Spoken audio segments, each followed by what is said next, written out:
হযরত আব্দুল্লাহ কালবি রাদিয়াল্লাহু তাআলা আনহু মাত্র 17 দিন বয়স বিয়ের ওই 17 দিন বয়সের পরে ইমাম হোসেন রাদিয়াল্লাহু তাআলা আনহুর সাথে কারবালার জমিনে যখন চলে আসলো, উনি জিহাদের ময়দানে যাবে, ওনার আম্মাকে বললেন, হে আম্মা, আমার তো মন চাচ্ছে এই কারবালার জমিনে এসে কুফাবাসীদের সাথে যুদ্ধ করতে করতে আমার নিজের জীবনকে কুরবান করে দিয়ে আল্লাহর জান্নাত পাওয়ার জন্য। একটু চিৎকার দিয়ে বলুন সুবহানাল্লাহ। ওই মা বলতে লাগলেন, ও আমার সন্তান, ছোট থাকতে তোমার বাবা ইন্তেকাল করেছে, তুমি ছাড়া আমার কেউ নেই, একমাত্র উপার্জন তুমি সন্তানের ইনকামের কারণে, ইনকামের উসিলায় আমি চলি, কিন্তু তোমার মন চাচ্ছে তুমি জিহাদের ময়দানে গিয়ে যুদ্ধ করবে। কাল কিয়ামতের ময়দানে আমি আল্লাহকে বলবো, ও আল্লাহ, তোমার ইসলামকে প্রতিষ্ঠা করার জন্য আমার এই কলিজার টুকরাকে যার ইনকামের কারণে আমার সংসার চলতো, ওই সন্তান পর্যন্ত কোরবান হয়েছে, আমি একটিবারের জন্য নিষেধ করি নাই, এ আমার সন্তান, যাও যাও যাও, তুমি ইমাম হোসেনের সাথে জিহাদ করে করে আল্লাহর নবীর ইসলামকে প্রতিষ্ঠা লাভ করে দাও।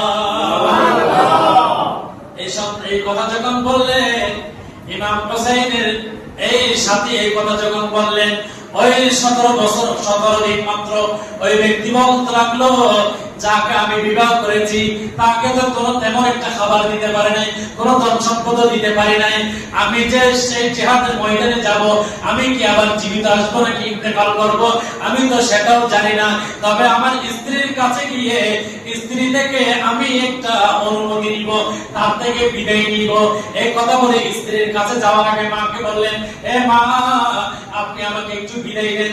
মা বলে, ঠিক আছে, আমি বিদায় দিলাম, তোমার স্ত্রীর কাছে গিয়ে তুমি নারীদের পাল্লাই করে সেখান থেকে আবার বিচলিত হয় না, তুমি তোমার স্ত্রীর সাথে একটুখানি কথা বলে তুমি জিহাদের ময়দানে চলে আসবে। চিৎকার দিয়ে বলুন সুবহানাল্লাহ। তাদের ঈমান কত মজবুত ছিল, স্ত্রীর কাছে গিয়ে বলল, হে আমার স্ত্রী, তোমার সাথে বিয়ে হয়েছে মাত্র 17 দিন, তোমাকে তো তেমন কোনো ভালো খাবার দিতে পারে নাই, তোমাকে ধন সম্পদ দিতে পারে নাই, তোমাকে তেমন কোনো মায়া মমতা করতে পারে নাই, কিন্তু আল্লাহর নবীর কলিজার টুকরা আজকে কারবালার জমিনে জিহাদ করার জন্য চলে আসলো। ওই জায়গার মধ্যে আমরা থাকতে আমার নবীর কলিজার টুকরাকে জিহাদের ময়দানে যেতে দিব না, আমাকে একটু বিদায় দাও, আমি আমার নবীর এই ইসলামকে জীবিত করার জন্য আমি জিহাদের ময়দানে যাব। এই কথা যখন বললো, স্ত্রী বলতে লাগলেন, হে আমার স্বামী, আপনি আমাকে বিবাহ করেছেন মাত্র 17 দিন, আপনার সাথে আমার কোনো, কিন্তু আপনার কাছে একটা অনুরোধ, কাল কিয়ামতের ময়দানে আপনাকে যখন আল্লাহ জান্নাত দিবে, আপনাকে যখন আল্লাহ 70টা হোর দিবে, ওই হোরদের সামনে আপনি যেন আমি স্ত্রীকে ছাড়া আল্লাহর জান্নাতে যাবেন না, সেটা আমাকে একটু ওয়াদা করতে হবে। এই ওয়াদাটা আমার সামনে করলে হবে না, ইমাম হোসেনের সামনে গিয়ে বলো, ইমাম হোসেনকে সাক্ষী রেখে বলো, আপনি যেন জান্নাতে যাওয়ার সময় আমি স্ত্রীকে সাথে নিয়ে আল্লাহর জান্নাতে যান। ইমাম হোসেন রাদিয়াল্লাহু তাআলা দরবারে আগমন করলো, মা আছে, স্ত্রী আছে, আমি সংক্ষেপে বলার চেষ্টা করছি। ইমাম হোসেনকে বলল, হে ইমাম হোসেন, আপনার কাছে আপনার সাথে আগমন করেছি, কিন্তু আমার মনে চাচ্ছে জিহাদের ময়দানে গিয়ে জিহাদ করার জন্য, যুদ্ধ করার জন্য। আমি বিবাহ করেছি মাত্র 17 দিন, আমার মন চাচ্ছে যুদ্ধের ময়দানে যাওয়ার জন্য, কিন্তু আমার স্ত্রী বলে আপনার সামনে ওয়াদা নেওয়ার জন্য। আমার স্ত্রী চাচ্ছে কাল কিয়ামতের ময়দানে আমার সাথে যেন তাকে আমি জান্নাতে যাব।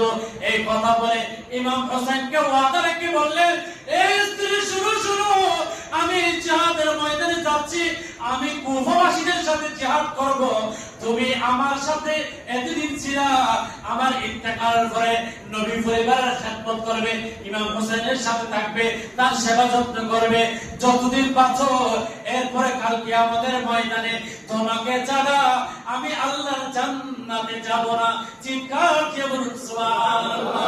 এত বড় ধৈর্যশীল ইমাম হোসেনকে ওয়াদা করেছেন, ইমাম হোসেনকে সামনে রেখেছেন, শাশুড়িকে ওয়াদা করেছেন, আমার মন থেকে আপনাকে বিদায় দিয়ে দিলাম, আপনি যান যান যান, আমাকে আল্লাহ যেভাবে হোক যতদিন রিজিক থেকেছে, আল্লাহ আমাকে এই পৃথিবীর মধ্যে বাঁচিয়ে রাখবে, আমার অন্তর থেকে বিদায় দিয়ে দিলাম, আপনি যেন ইসলামকে প্রতিষ্ঠা লাভ করতে পারেন।